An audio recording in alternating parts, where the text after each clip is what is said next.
During the Strictly Come Dancing live launch, Wynne Evans was recorded making a sexualized remark towards Strictly's It Takes Two presenter Janette Manrara at the Birmingham Arena. He has since apologized for the comment, saying in a statement, "My language was inappropriate and unacceptable, for which I sincerely apologize." A spokesperson for the Strictly Live tour and BBC Studios said, "We have made it very clear to Wynne that we do not tolerate such behavior on the tour. We were not previously aware of the remark and did not receive any complaints."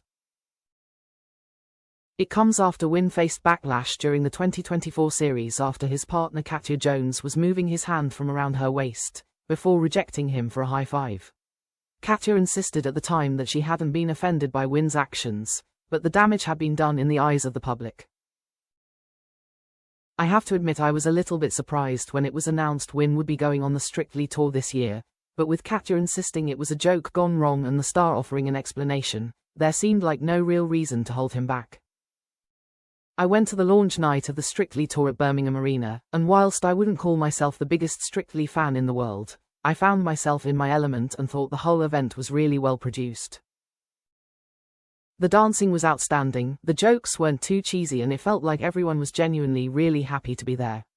One thing I've got to note is Diane Buswell and Joeita's Bristol's stamina. Those poor women were on stage for nearly every dance number and didn't miss a beat." One person that seemed the happiest to be on the stage was Wynne Evans. The man seemed like an excitable puppy for the most of the show and was difficult to contain.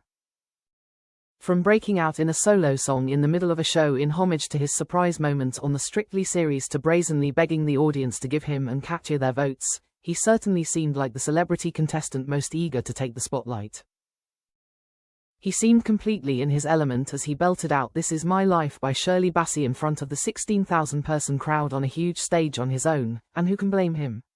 I'm sure most of the celebrity contestants who take part in Strictly would call the tour one of the highlights of their career, purely for the live performance element of it. He did just come across as the most naturally overt person on the stage throughout the performance, which was mostly endearing, but I did find myself at points wishing that he would let other people, like Katya and Janette, have their moment too.